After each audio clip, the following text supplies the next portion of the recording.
What's up, everyone? I'm here. We got a great guest. It's going to be a great episode today. We got three-time Massachusetts Divisional State winner, Jonah Paulino here. He's also a two-time All-State champion and was the runner-up in this year's New England tournament. Jonah, how are we doing, man? I'm doing good. Just getting back from a little trip down to college. It's all right. Awesome, man. We're going to get to that. We got some big news. Jonah's got a great announcement he's going to share with us. But first, let's take it way back before, you even thought about college, when you were just a real youngin'. When was the first time you stepped on a mat? I was probably about like 1 or 2. So my dad had ran a wrestling club in the school I go to now, Monty Tech, and it was called Fitchburg Youth Wrestling. I was just born into the sport. He wanted me to be a wrestler, so my whole family was born into it. That's how it became my living. So, your first experience was with the high school team, you said, right? Yeah, it was like high school, middle school, like everywhere. Oh, or you said it was the Fitchburg Youth, right? Yeah. Gotcha. And so, is that the club you originally came up in when you first registered? So yeah, when I first started wrestling, I came up in them, and then my dad was like, we were good for Mass, but he wanted us to get to national level. Mm-hmm. So he started looking, and I would go to that practice. I don't know how old I was. I think it was like probably like first, second grade, and I'm coming from Western Mass, like near the Berkshires, and I'm going all the way down to Enfield, Connecticut. I'm going to Northeast Elite, where Powers 40, Ralph Powers, if people will probably know who it is, he's an OG coach back then. Him and Willie Hilton ran a club, Northeast Elite, and I always was driving there. It was probably an hour, 2 hours down there. I'm getting home at 10, 12 at night, but it was a grind 2 days a week, and that's when my potential started to pick up, was going down there. How old were you, doing these 2-hour car rides just for practice? I was probably like 5, 6. Wow. I can't imagine you, having a 5, 6, 7-year-old in the car for 2 hours multiple times a week. So I imagine, you're 5, 6, 7 years old, you're driving 2 hours for practice. I imagine, you had a good time. You were there to compete. You weren't one of those kids that just, messed around, kind of treat it like being babysat or something, right? No, so it wasn't like, at first it wasn't like, the coaches, they wanted us to like the sport before they actually pushed it into us. So they were I didn't know how to do. I wasn't very athletic at that point. I didn't know how to do a front handspring. I've never done a front row. I never did any of that stuff. It's crazy, dude. I'm sorry. It's just crazy hearing you say that and then seeing how quick you move on the mat. I just never knew how to do any of that stuff. So when I'm there, I was like, he's like, you got to do a front handspring. I just start break out crying. I'm crying on the mat. And he's looking at me. He's like, what's wrong, man? I'm like, I don't know how to do it. And he's like, we're here to fail. You can fail in here. It doesn't matter what happens in here. So once I started learning that you can fail as many times as you want, you just got to get back up and try again. It's going to happen. Failure happens. So it was crazy. The growth from when I was little to now it's big. So, it's funny. I literally just read an article kind of about that mentality when it comes to youth sports. We're saying it's okay to fail. Do you think you would have been a completely different wrestler? Have you had a coach that had the opposite mentality where, you would get yelled at if you did something wrong? I personally would not do the sport anymore.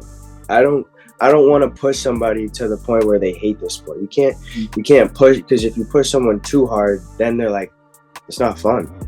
Mm-hmm. They're not smiling no more. They're not laughing. They're like, they come into practice and they're just like, oh, this is not fun no more. You want the sport to be fun. This is a game. You gotta think of it as a game. All these kids love Fortnite. That's all this is. It's just Fortnite. Yeah, dude. That's how you gotta think about it, So you know, when you were younger, did you ever have any of those moments where, you know, like you just said, coming to practice, hang your head, you know, not want to be there? I mean, yeah, some days I did. It was like those 2 hours drives, like once you start doing it gets to you. But after that, like once I started to realize like what my older brother was doing and how good he was doing, and like my dad was a little more lax on me because I was a lot younger than him. But then he wanted us to build it ourselves. He wanted us to get attracted to the sports. He didn't want to force us to it. So like once he saw that I bought in and that I wanted to do the sport, he's like, all right, let's go. Can't stop now. You're in. Awesome. Well, let's talk about your brother for a second real quick. First off, his name's just pronounced Isaac, right? Yeah. Okay, because I've seen people with his name spelled, but it's pronounced like Isaac. So yeah, Isaac. I gotcha. So I remember, you know, seeing Isaac Paulino wrestle, you know, great wrestler. And then I just remember one day, you know, I'm looking through results and I just see Jay Paulino. And I'm just like, wow, there's another one. And then, you know, so that was my first, you know, kind of time just hearing about you just in the results of some random tournament. But what was it like, you know, having an older brother that, you know, just as good as you know, so he's able to help you, you know, he's older than you. So when did he really start kind of helping you? Was it from the jump? So like it was like I kind of like didn't really hit my like I was kind of like behind him. Like his push was like his 8th grade, my 6th grade years when I won like a big New England title that year in youth, and it was like our team won it. Fitchburg Youth Wrestling won it as a whole team, so it was a big capture for us. And that's when it just started to click. And after that, like our freshman and 8th grade years, like it was just fun from there. He helped me peak so much, and that's something that I miss this year is having him to drill with. It's having another kid who's a New England champ like him in the room. You need, those are things that Pontiganza has, and that's why their success is there. You see how many kids are putting in the finals. They're working for it. We gotta build the team. You can't just have a couple 2 people that are gonna be there to place. You gotta have a roster. 1 through 14, you gotta be deep. You have to be. So, you know, staying on the topic of youth a little bit more, what were some of your favorite camps or clinics to go to as a kid? Were there any that stuck out? I mean, I didn't really like them at first, but once my dad started bringing him around more, the man Mike Krause, he passed, but that guy, came down, he did camps for us, hung out with Jason Nolf and all those guys. They're staying at my house and stuff. It's sick. It's like, couldn't go wrong. You got Jason Nolf in your house. You got freaking Mike Krause there. You're chilling out with some of the best wrestlers in the world, and they're just sitting on your couch eating food with you. It's like, now I look at it, I'm like, wow, that's crazy. Yeah, I'd be starstruck, man. You know, I'd probably fanboy, you know, over them, ask for autograph right away, you know. But so, would you say that's like one of your favorite wrestling memories from youth? Those experiences? Yeah, as youth, that was just fun. It's nothing better than that. Gotcha. Is there like a specific match that you remember from youth that's like your favorite match? Or, you know, too many thousands in the memory, you know, to go through? I don't know. I think, yeah, there's probably so many. I mean, I know I got a couple in there with Sid Tidsley. There's a couple in there. I've had a couple matches with him. Me and him went at it when we were younger. Those were some good matches. I mean, probably my 7th grade New England finals. I think it was pretty easy, but who was I think it was Luca Manfredi. I pinned him in like 40 seconds or something like that. Yeah, my Connecticut boy. But that's awesome though. And so you know, 7th grade, you're going into 8th grade. After that, you know, like you just said, fresh off a New England title. Were you allowed to wrestle high school 8th grade at all? Did you think about it? So my 8th grade year, I lost to COVID. Oh yeah, that's true. So I was going back into win my 3rd I'm only a 2-time New England champ for youth. Going in to win my 3rd one, and day before weigh-ins and getting the last weight off. And Mike Marshall ends Doughboy practice early, and he's like, I got some bad news for you guys. New England's is canceled. I was mad. Yeah. I told my dad, I was like, I'm leaving right now. I'm going down to 106, and I'm like, I'm not doing this anymore. I just got my last chance taken away. Untied my shoes, and I went to go eat food. I was like, that just ruined a good time. But it's all right. It made me who I was in my freshman year. That's why I had a lot of upsets that year. Yeah. And, you mentioned Mike Marshall a little bit. Let's talk about Doughboys. When did you first start going and training with Doughboy? I started training with Doughboy when I was in probably 4th, 5th grade, I think it was. Gotcha. So that was after Ralph Powers had said, I'm all done doing this, and stepped away from the sport, and Willie Hilton had moved back down to North Carolina and started up his own club, Sly Fox Wrestling. And I was like, it was either Smitty's or Doughboys, and I was like, we always wrestle Doughboys, so let's go back to Doughboys, and gave it a shot. You've been there since? Forever since. Yeah, dude. So do you think Doughboys has elevated your skill? You think you made a smart choice, and don't regret it? Yeah, I don't regret it at all, because I'm not a big leg rider like those guys up at Smitty's. That's it. It's just all about preference and skill, style, what meshes well with you. Yeah, you can't go wrong with having Matt Daney. He's helped me a lot. Chaz Tucker's helped me a lot. Marshall's helped me a lot. I forgot Chaz Tucker's there now. That's my guy right there. That's cool. Me and him are always training. I like working with him. He's given me a lot over these past 2 years. So it's been good working with him.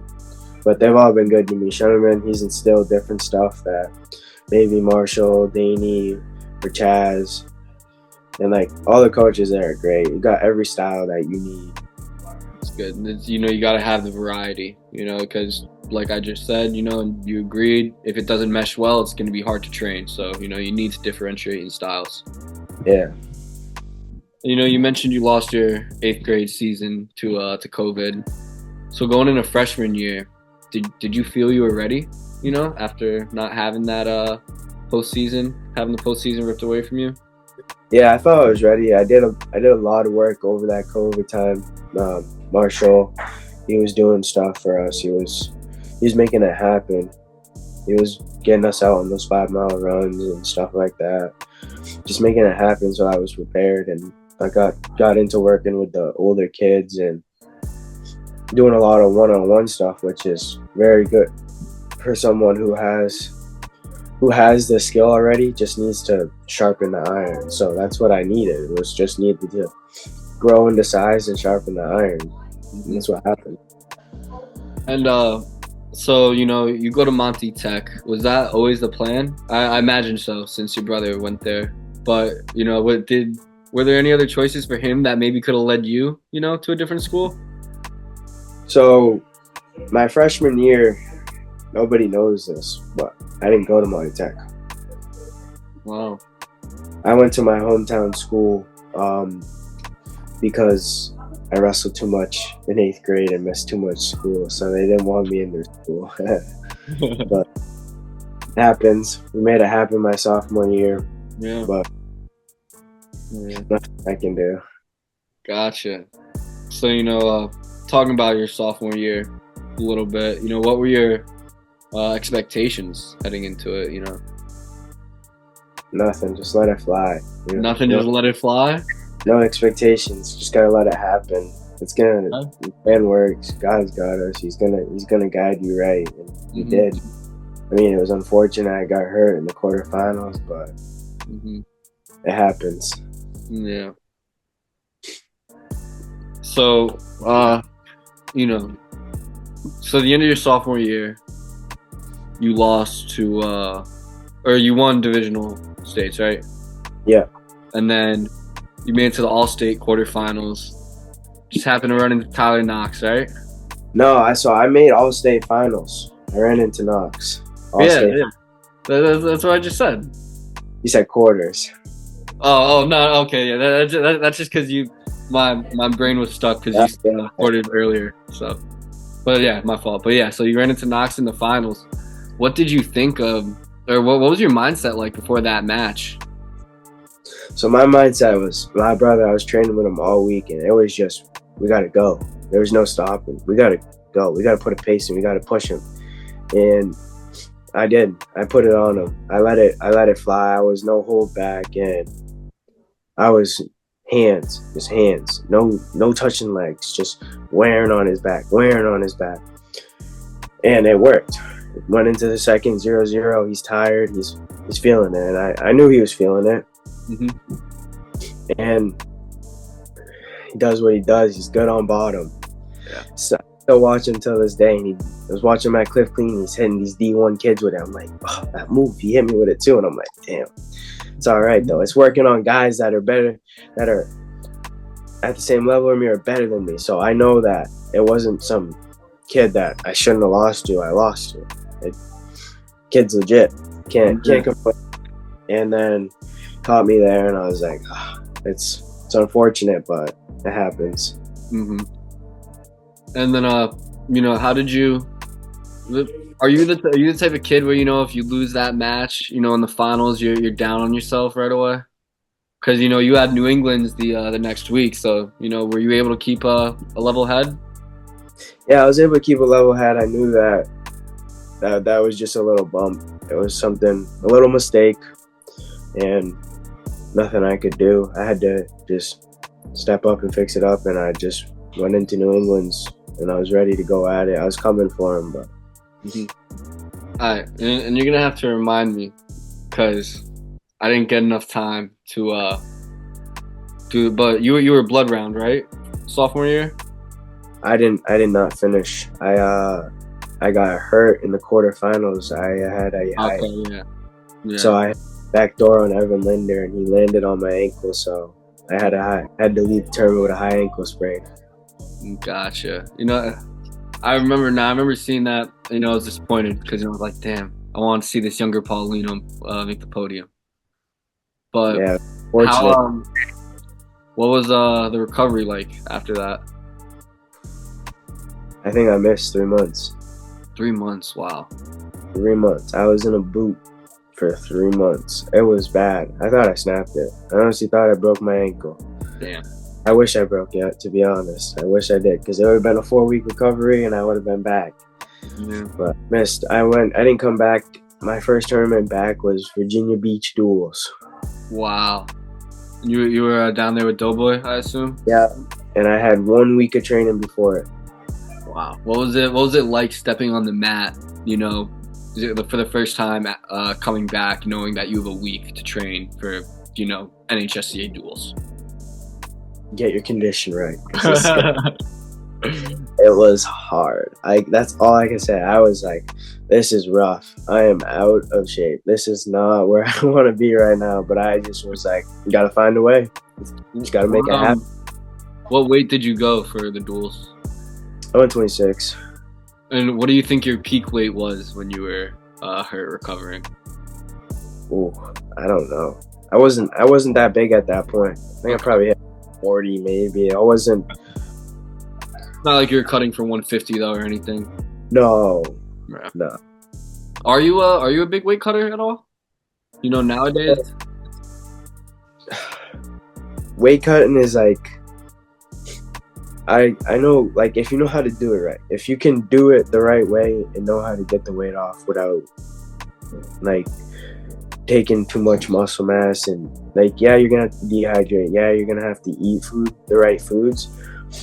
But I don't say you go cut 20 pounds in a week. No.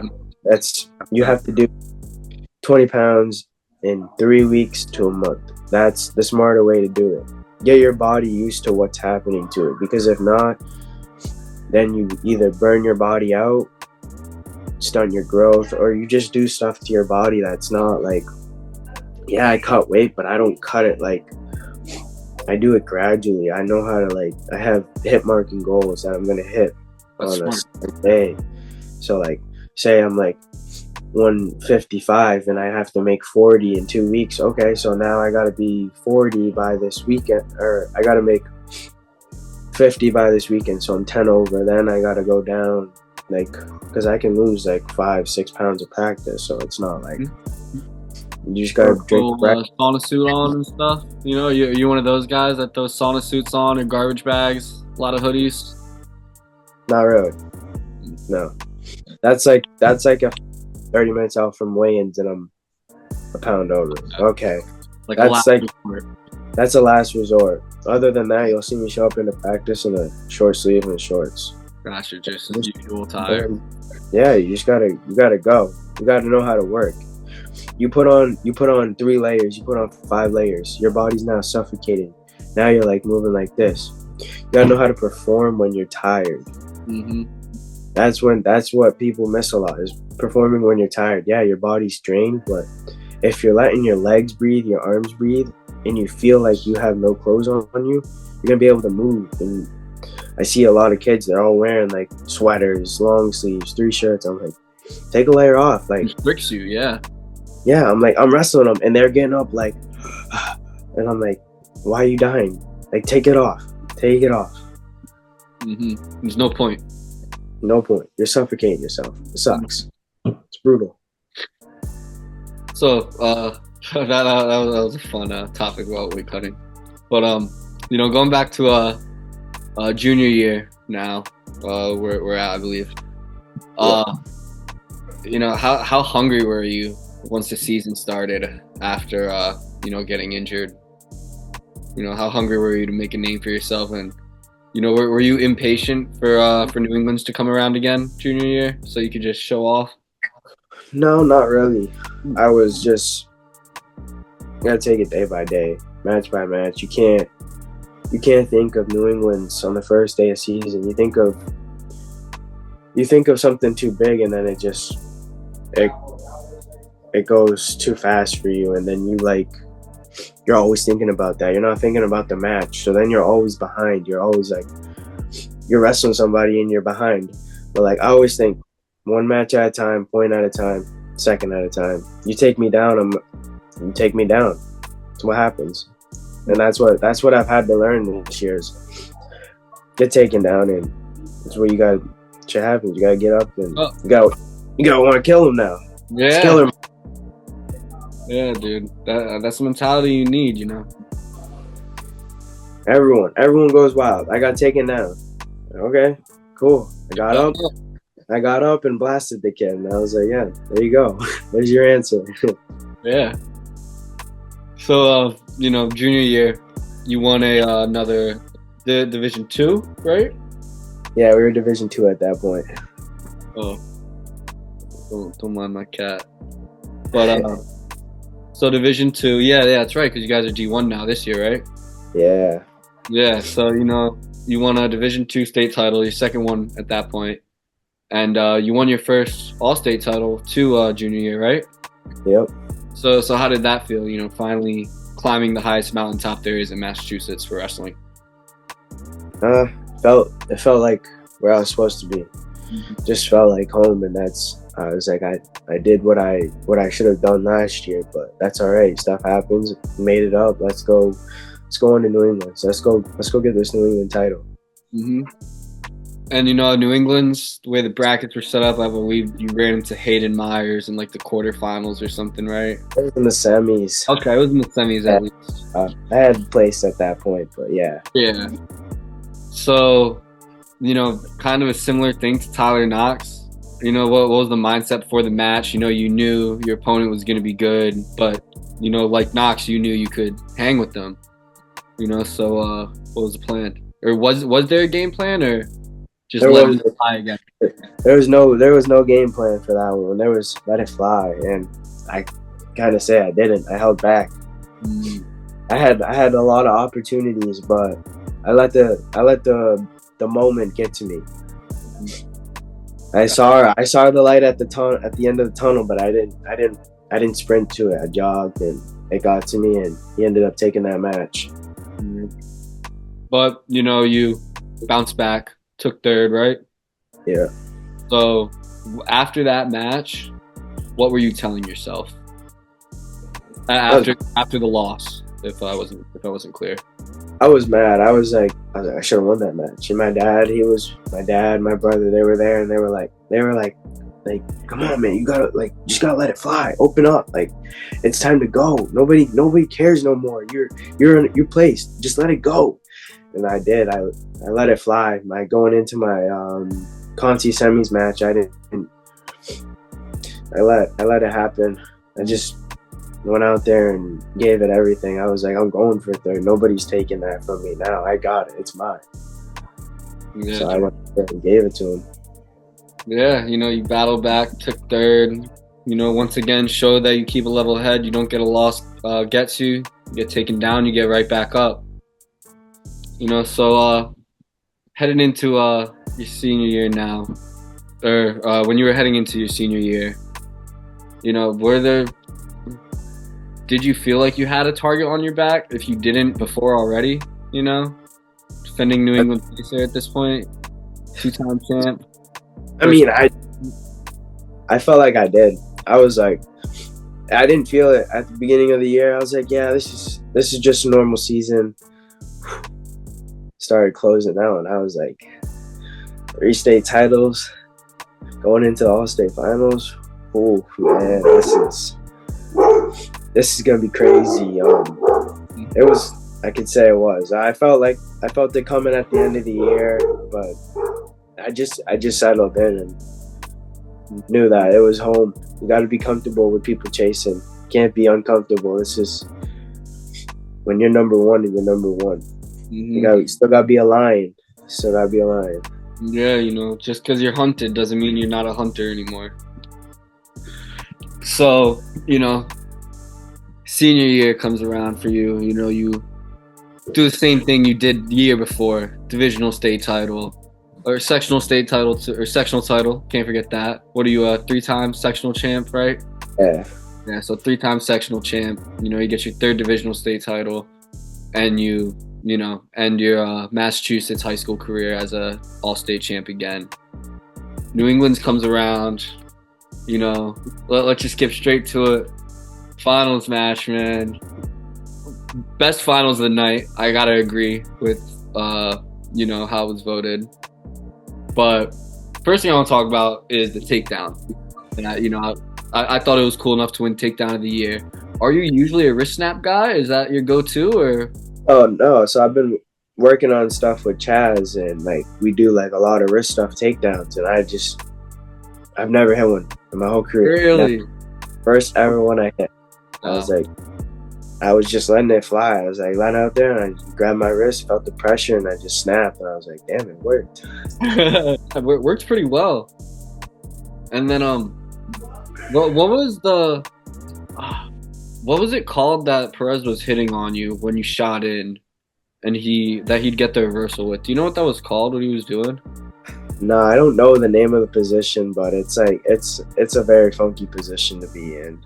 Yeah, were you expecting funk in that match, you know, like that? So I was expecting underhooks, but I wasn't expecting to get caught in a type of position like that. But after that match, I figured it out. It's gonna be hard to hold me there now. I've kind of solved the issue there. So yeah, dude. Well, you know, we know what happened. You know, place second. Finish off an amazing career. You know, I'm pretty sure I sent you, you know, probably one of my favorite wrestling pictures I ever took, you know, of you crouching on the mat. You just see Paulino on the back, your singlet. So, you know, I think that photo, you know, one of my favorite of all times. But so you finish, what's your reflection, you know, on high school wrestling career, man? I mean, yeah, it's my career was fun. I mean, there were so many ups and downs. It's like, it's crazy to realize that it came to an end. Like, I'm done. But like, to all those guys that are still in there in that field, go have fun. It doesn't matter what happens. No matter where you go to school after, if you go to school, just have fun. There's not many kids who can last in a sport all 4 years of high school, especially a sport like ours, wrestling. It's tough. You gotta have grit. You gotta be tough, and that's just high school wrestling. You gotta have fun with it. A lot of kids don't have fun. They don't smile. They don't goof around. Like if you're not at least playing like dodgeball in your room at some point of the year, you guys are taking it too serious. Look at the college rooms. Look at Penn State. They're in there playing dodgeball. They're in there playing handball. Best room in the whole country. They're playing dodgeball. They're all smiling when they wrestle. Let's bring that atmosphere to high school rooms too. Yeah, we need to. Like you said earlier, kids get overworked, kids get burned out. Can't have that. So now moving on to, we mentioned it earlier, talking about college. I understand you have a big announcement you ready to make? Yeah, I do. So I'll be taking my athletic careers and all my academics all the way down to Virginia, and I'll be heading out to Roanoke. I'll be going down and wrestling down in Roanoke. I know it's a newer program, 3 years in, but I mean they've shown some potential these past years, and awesome. I'm ready to light it up. Awesome, dude. Well, I'm thrilled to hear that. I'm super excited for you. All the way down North Carolina, right? Or Virginia. Virginia. That's a big transition. Not even the style of wrestling and the level of wrestling, but New England to the Virginia lifestyle. So that's gonna be awesome. But couple questions real quick. What were some of the other schools in the running? If there were any. So I had Johnson and Wales up there, and I had Wabash and Springfield. So I mean, it was tight, but one of the things that Lonnie said to me yesterday when I was talking to him, because I wanted to make my decision this weekend, because I was down at Roanoke, and I was just working out some financials, and I was talking to Lonnie, and Lonnie said it doesn't matter where you go to college. If it's in with $1,000, go where you're going to be happy. Go where is home to you. $1,000 doesn't mean being at home. And I really thought about that, and I was like, damn, like that means a lot to me. Like, even though I might not go to your school, you still care about me. So I was like, they were neck and neck. The prices were so tight, and I was like, man. But Roanoke's just got that environment, and it's something that I don't think anybody's ready for, and what they got in the making, it's gonna be crazy. Gotcha. And you mentioned at the beginning of this that you just got back from a college visit. Was it Roanoke? I was. Gotcha. I was down there for my second time. Well, what's it like down there, man? Like you said, it feels like home, but how does it feel? What feels homey about it? It's just it's small school. Everyone's so welcoming. You're welcomed. You walk on campus and they're like, everyone. I feel like I never left my house. Everybody already knows my name. Everybody's like, "Oh, what's up, Jonah? What's up?" And I'm like, how do you guys know me? I'm not even a student here yet. How do you guys know me? And it's just like they wanted me that bad that they put my name on the campus, and they made sure that they made it feel like home. That's awesome, man. So who's the head coach over there at Roanoke? So you have Nate Yetzer as head coach, and then you have Blake Rosenbaum and Tyler Warner as assistant coach. And they just signed a new assistant. I'm not sure of who his name is, but they have 3 assistants in one head. And who was the first of those to get in touch with you, and when was that? It was Blake. He got in contact with me my junior year after he had just seen, I was in Virginia Beach, and I'm going at it, and I'm wrestling, I'm beating kids up, and my teammates are losing, and he saw that they saw over, me being an athlete. They saw that I was a good wrestler and that I can compete, but they saw that I was a good leader and a good, teammate. I would, kids would lose matches, and I would just help them. Be like, hey, this is what you got to do. This is what, don't hang your head. Don't feel bad about a loss. A loss is a loss is a loss. You don't win every game you play. You're not gonna win it. It just doesn't happen. Nobody's perfect. Nobody. You're not Cael Sanderson. You're not. You just don't make it happen. And everyone's like, and they just like that the most about me, and they were really intrigued by it. So I ended up taking a visit my junior year, and I was like, what was it? Love at first sight? It kind of was. a D3 school, like everyone says, oh, D1, like D1, and like I'm not about going into big like money and like that and like that. Like I wasn't like I'm not about that. And like there's only 7% of kids who make it out of high school and go to college and play a sport. Doesn't matter if you're D1, D2, or D3, JUCO, NI, AI. Any of that stuff. If you're still doing a college sport after high school, you made it. Amazing. So it's you have done something that not everyone can do. 7% of the whole country can only do it. Mm-hmm. If you're doing it, you just tell yourself you're something special. You're different from the rest. Mm-hmm. So, an interesting question I have is, what do you think? What are you most looking forward to when it comes to how the school and the coaching staff and the team is going to help you? I think it's gonna take it to a whole different level. Having a D3 school with a regional training center, and like I've never seen a D3 school with a regional training center. Did that weigh in your decision at all? It did. Going there as going on to the third year this year, so I'll be their fourth year, and they have 3 full mats. They have their own facility. The school looks at them as the sport of the school. They're funded by the school. Like nobody, it's crazy to say, but like nobody, like when I have the president of the school texting me, it's like, wow. Mm-hmm. I can make an impact. I can make an impact here. That's awesome, dude. That is really cool.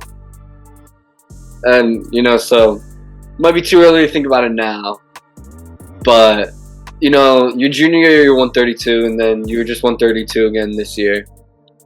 133 next year, or Yeah, 133. 33. That's what you're thinking? Yeah.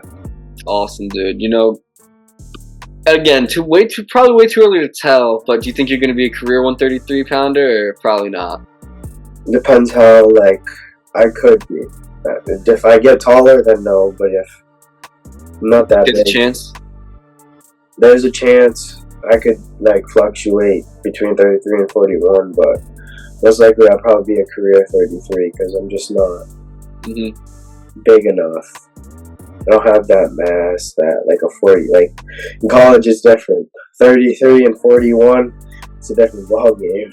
Yeah, I feel like 125 and 133 are kind of close together, but then it's just a huge step up, in strength and size that people could be. So, kind of the last question I have is, have you met any of your future teammates?